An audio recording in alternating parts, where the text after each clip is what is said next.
আসসালামু আলাইকুম। আমি এর আগে ওই যে মগবাজারে মাত্র 350 টাকা 330 টাকায় পাঞ্জাবি বেচতে গিয়ে, মানে ন্যায্য মূল্যে কম মূল্যে পাঞ্জাবি বেচতে গিয়ে দেশ ছাড়া হওয়া ব্যবসায়ীর পক্ষে আমি আপনাদের সামনে একটি আলোচনা করেছিলাম এবং আমি বলেছিলাম যে আমরা কোন জাহান্নামে বাস করছি।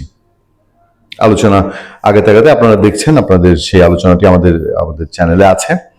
আমরা বেশ কিছু ডেভেলপমেন্ট পেয়েছি এবং ক্ষুদ্র জায়গায় যে এখনো নিরাশ হওয়ার পুরোপুরি জায়গা নেই, কিছুটা আশার আলো দেখতে পাচ্ছি। পত্রপত্রিকার যে খবর, সেই খবর অনুযায়ী হাসনাত আব্দুল্লাহ এনসিপির দক্ষিণাঞ্চলের মুখ্য সমন্বয়ক এবং আলোচিত সমালোচিত নেতা, তার তার উদ্যোগে, তার ভূমিকা রাখার কারণে এই নবীন ফ্যাশন নামে এই ফ্যাশনে তাদের আরো বেশ কয়েকটি দোকান ছিল, সেই দোকানগুলো খোলার ব্যবস্থা করা হয়েছে। আমি সাধুবাদ জানাই। হাসান আব্দুল্লাহ রাজনৈতিক বহু কর্মকাণ্ডে আমাদের আপত্তি থাকলেও আমরা স্পষ্টত তাদের বহু সমালোচনা করি, কিন্তু এই উদ্যোগে একটা কাউকে থাকতে হয়, একটা কাউকে উদ্যোগে নিতে হয়। আমার প্রশ্ন আছে কিন্তু হাসনাত আব্দুল্লাহ সত্যিকার অর্থেই যদি এখানে ভূমিকা রেখে থাকেন, আমি এটা এপ্রিসিয়েট করি এবং হাসনাত আব্দুল্লাহকে সাধুবাদ জানাই যে হ্যাঁ, এই ধরনের একটা ঘটনায় এবং সরকারি দলের বাইরে থেকে এসে একজন ভূমিকা রেখেছেন। কংগ্রেচুলেশন হাসনাত আব্দুল্লাহ। এবং এরকম অসহায় সামাজিক অসহায় মানুষের পাশে এই ইয়াং লিডারকে দেখা গেছে। আমার এটা নিয়ে অহেতুক সমালোচনা করার জায়গা নেই, তবে একটু জায়গায় আমার প্রশ্ন আছে, সেই প্রশ্নটা আমি আপনাদেরকে বলবো। তবে এখন পর্যন্ত যে খবর, আপনারা আমাদের আগের আলোচনা দেখেছেন, এখন খবর হচ্ছে আকর্ষণীয় অফার নিয়ে আবার চালু হচ্ছে নবীন ফ্যাশনের শোরুম। পুনরায় শোরুমের কার্যক্রম চালুর ঘোষণা দিয়েছেন নবীন ফ্যাশন। বুধবার প্রতিষ্ঠানটির ফেসবুক পেজে এই ঘোষণা দেওয়া হয়। এনসিপি নেতা ও সংসদ সদস্য হাসনাত আব্দুল্লাহ হস্তক্ষেপে এই সিদ্ধান্ত নেওয়া সম্ভব হয়েছে বলে জানায় প্রতিষ্ঠান কর্তৃপক্ষ। যেখানে বলা হচ্ছে, নবীন ফ্যাশন কর্তৃপক্ষ জানায়, এমপি হাসনাত আব্দুল্লাহর হস্তক্ষেপে মগবাজার শাখা ব্যতীত সকল শাখা খোলা থাকবে। নবীন ফ্যাশনের ব্যবস্থাপনা পরিচালক চীন থেকে ফেসবুক লাইভে ঈদ উৎসবের আকর্ষণীয় অফার জানাবেন। এর আগে মঙ্গলবার রাতে নবীন ফ্যাশনের ব্যবস্থাপনা পরিচালক এনামুল হাসান তার ফেসবুক আইডিতে শাহজালাল আন্তর্জাতিক বিমানবন্দর থেকে একটি স্ট্যাটাস দেন, যেখানে তিনি বলেছিলেন যে কাপুরুষের মতো বেঁচে থাকার চেয়ে তিনি এবং সন্তানদের নিরাপত্তা চিন্তা করে তিনি চলে যাচ্ছেন। তাকে প্রচুর হুমকি দেওয়া হচ্ছিল। এবং ইন্টারেস্টিংলি আমরা এটাও দেখেছি যে এই নবীন ফ্যাশনটি হাতিরঝিল থানার অধীনে, সেই হাতিরঝিল থানার ওসিকেও স্ট্যান্ডার্ডিস করা হয়েছে বা তাকে ক্লোজ করা হয়েছে।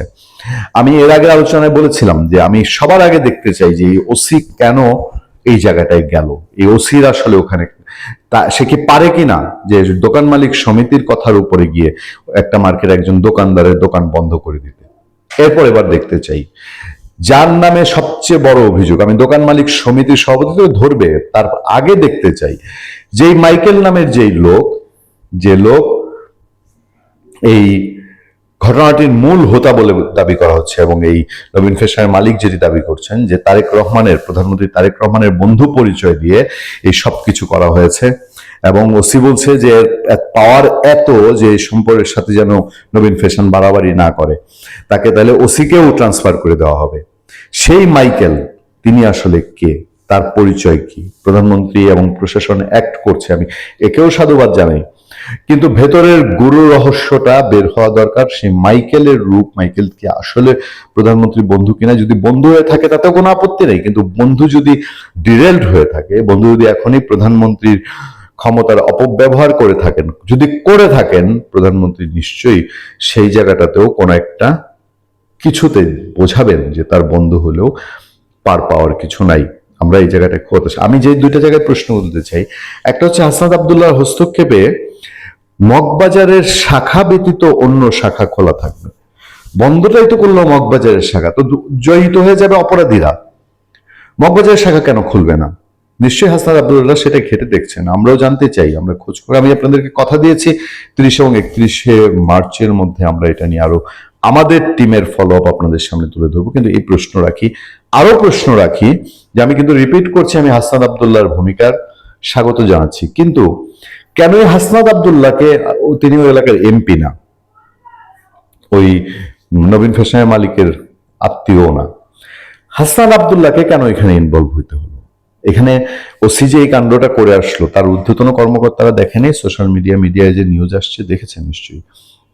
তারা কেন তাৎক্ষণিক ব্যবস্থা নিয়ে নবীন ফ্যাশন খুলে দেবে না। তারা কেন নবীন ফ্যাশনের অন্যান্য যেই শাখাগুলো আছে সেইগুলোকে তারা ওপেন রাখতে এবং তাদের যথারীতি যা যা অফার আছে সেগুলো চালিয়ে যেতে তারা কেন ভূমিকা রাখবে না? এবং নবীন ফ্যাশনের মালিক এই যে এনামুল হাসান, তিনি যে দেশটা ছেড়ে যেতে বাধ্য হলেন, তাকে কি যোগাযোগ করার চেষ্টা করা হয়েছে? তাকে কি আশ্বস্ত করা হয়েছে যে না, আমরা যেটা বলছি যে কোন জাহান্নামে আমরা বাস করি, এটা জাহান্নাম না, এটা পরিবর্তন হচ্ছে, এটা ইউনুস আমলের সেই জাহান্নাম না যে যা ইচ্ছা তাই মপ করে হয়ে যাবে, এটা ভিন্ন প্রেক্ষাপটে, এটা বোঝানোর জন্য নবীন ফ্যাশনের মালিকের সঙ্গে কি ন্যূনতম যোগাযোগ করা হয়েছে?